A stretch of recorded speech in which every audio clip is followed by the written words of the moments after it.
नमो भगवते वासुदेवाय। भागवत पुराण द्वितीय स्कंध 8वां अध्याय। राजा परीक्षित के विविध प्रश्न। राजा परीक्षित ने कहा, भगवन आप वेद वेताओं में श्रेष्ठ हैं।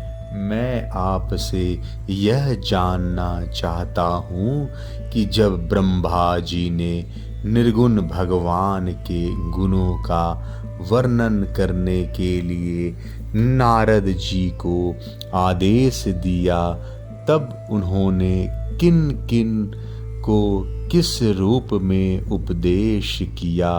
एक तो अचिंत शक्तियों के आश्रय भगवान की कथाएं ही लोगों का परम मंगल करने वाली है।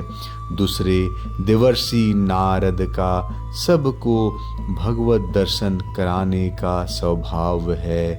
अवश्य ही आप उनकी बातें मुझे सुनाइए।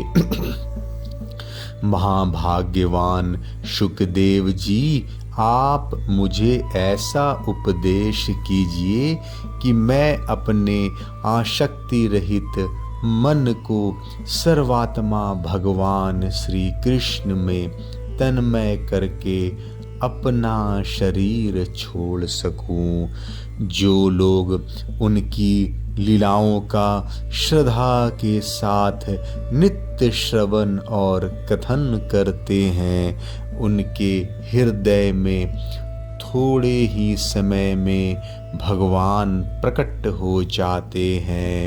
श्री कृष्ण कान के छिद्रों के द्वारा अपने भक्तों के भाव में हृदय कमल पर जाकर बैठ जाते हैं और जैसे शरद ऋतु जल का गंधलापन मिटा देती है, वैसे ही वे भक्तों के मनोमल का नाश कर देते हैं। जिसका हृदय शुद्ध हो जाता है, वह श्री कृष्ण के चरण कमलों को एक क्षण के लिए भी नहीं छोड़ता। जैसे मार्ग के समस्त कलेशों से छूटकर घर आया हुआ पथिक अपने घर को नहीं छोड़ता, भगवन जीव का पंचभूतों के साथ कोई संबंध नहीं है, फिर भी इसका शरीर पंचभूतों से ही बनता है। तो क्या स्वभाव ही से ही ऐसा होता है अथवा किसी कारणवश? आप इस बात का मर्म पूर्ण रीति से जानते हैं। अब आपने बतलाया कि भगवान के नाभि से वह कमल प्रकट हुआ जिसमें लोकों की रचना हुई। यह जीव अपने सीमित अवयवों से जैसे परिच्छिन्न है, वैसे ही आपने परमात्मा को भी सीमित अवयवों से परिच्छिन्न सा वर्णन किया। यह क्या बात है? जिनकी कृपा से सर्वभूत में ब्रह्मा जी प्राणियों की सृष्टि करते हैं, जिनके नाभि कमल से पैदा होने पर भी जिनकी कृपा से ही ये उनके रूप का दर्शन कर सके थे, वे संसार की स्थिति, उत्पत्ति और प्रलय के हेतु सर्वांतर्यामी और माया के स्वामी परम पुरुष परमात्मा अपनी माया का त्याग करके किस रूप में शयन करते हैं। पहले आपने बतलाया था कि विराट पुरुष के अंगों से लोक और लोकपालों की रचना हुई, और फिर यह भी बतलाया कि लोक और लोकपालों के रूप में उसके अंगों की कल्पना हुई। इन दोनों बातों का तात्पर्य क्या है? महाकल्प और उनके अंतर्गत अवान्तर कल्प कितने हैं? भूत, भविष्यत और वर्तमान काल का अनुमान किस प्रकार किया जाता है? क्या स्थूल देहाभिमानी जीवों की आयु भी बंधी हुई है? ब्राह्मण श्रेष्ठ, काल की सूक्ष्म गति, त्रुटि आदि और स्थूल गति, वर्ष आदि किस प्रकार से जानी जाती है? विविध कर्मों से जीवों की कितनी और कैसी गतियां होती है? देव, मनुष्य आदि योनियां सत्व, रज, तम इन तीनों गुणों के फल स्वरूप ही प्राप्त होती है। उनको चाहने वाले जीव में ऐसे कौन कौन किस किस योनि को प्राप्त करने के लिए किस किस प्रकार से कौन कौन सा कर्म स्वीकार करते हैं? पृथ्वी, पाताल, दिशा, आकाश, ग्रह, नक्षत्र, पर्वत, नदी, समुद्र, द्वीप और उनमें रहने वाले जीवों की उत्पत्ति कैसे होती है? ब्रह्मांड का परिमाण भीतर और बाहर दोनों प्रकार से बतलाइए। साथ ही महापुरुषों के चरित्र, वर्णाश्रम के भेद और उनके धर्म का निरूपण कीजिए। युगों के भेद, उनके परिमाण और उनके अलग अलग धर्म तथा भगवान के विभिन्न अवतारों के परम आश्चर्यमय चरित्र भी बतलाइए। मनुष्यों के साधारण और विशेष धर्म कौन कौन से हैं? विभिन्न व्यवसाय वाले लोगों के, राजर्षियों के और विपत्ति में पड़े हुए लोगों के धर्म का भी उपदेश कीजिए।